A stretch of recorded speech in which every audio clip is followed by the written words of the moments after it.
Šajā Rāmos izstādē bija liels prieks klientiem prezentēt daudz arī tehnikas. Lielu interesi ieguva šie teleskopiskie iekrāvēji un arī universālie iekrāvēji.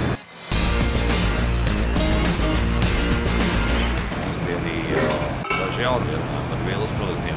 Tās bija divas populārākās vielas mašīnas, 265. modelis un 455B modelis.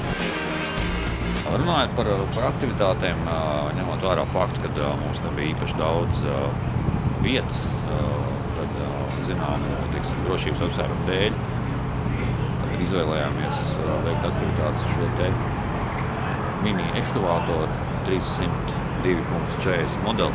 Klientiem bija iespēja tīri uz laiku pārvietot 3 pilonus. Veiksmīgākais pārstāvs klientiem, kas to visu pasākumu veids, bija nemaldos minūtes, kāpēc laika ietvaros, tā kā visnotaļ apsveicam.